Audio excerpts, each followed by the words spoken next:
The Ballad of Little Joe.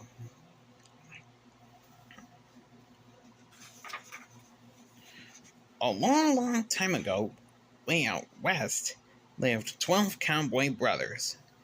Their names were Reuben, Simeon, Levi, Izzy, Zeb, Gad, Ash, Dan, Nancy, and Jude. There was also baby Ben, but he was too little to go outside. Oh, and there was one more, Little Joe. Now, Little Joe was different from his brothers. For one thing, he was taller, and he didn't have a French accent. But more troubling to his brothers was that Little Joe was their father's favorite son. One on Little Joe's birthday, his father gave him a beautiful western vest.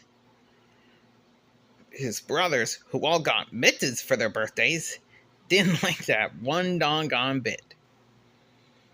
And that was when Little Joe headed into all sorts of trouble. His brothers were so jealous, they tossed him into an old mine shaft. "Hey, Jude," Little Joe called out to his big brother from the darkness of the mine. But Jude didn't help. Instead, he sold Little Joe to a band of desperados. That's Western talk for robbers. Well, those robbers took Little Joe to Dodgeball City, where they sold him to the owner of the Rootin' Tootin' Pizza place. From that day on, Little Joe worked hard selling pizza and root beer. But that didn't get Little Joe down. He made a bunch of friends, and after a year, he was named Employee of the Month. Unfortunately, that made Miss Kitty, the waitress, burning mad. Miss Kitty was so jealous that she had Little Joe thrown in jail. Little Joe, why is all this bad stuff happening to you?" asked Sheriff Bob.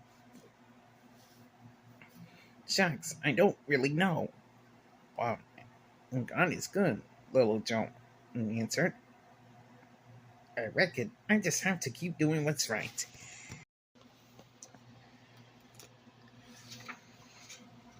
One day, during an important town meeting, the mayor of Dodgeball City had a dream.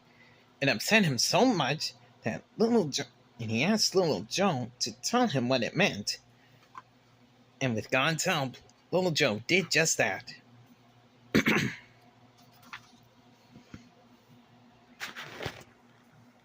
According to the dream, Dodgeball City would have 7 years of plenty, more food than they could ever eat.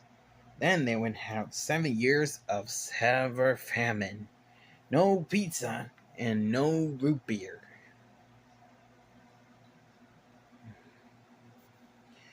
To thank Little Joe for his help, the mayor made him the second most powerful man in Dodgeball City. Little Joe got to work right away, preparing the town for the hard days to come. During the 7 good years, the city stored up plenty of food. Just as Little Joe said, the bad years of famine came. The people of Dodgeball City were fine, thanks to Little Joe. But Little Joe's family had just one pancake to share. They were doomed.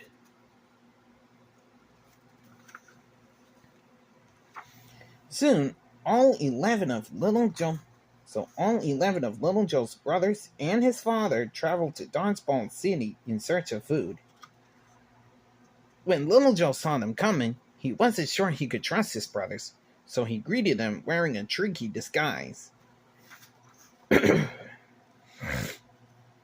But Little Joe's brothers hadn't come to Dodgeball City to cause trouble. They needed help for themselves and for their father. "We would like to buy some food from you," Jude told Little Joe. Little Joe soon realized how God had used all the bad things that had happened to him for good. Thanks to the hardships he had endured, he could now help his family. Little Joe forgave his brothers, and they had the best family reunion the West had ever seen. Yeehaw! The end.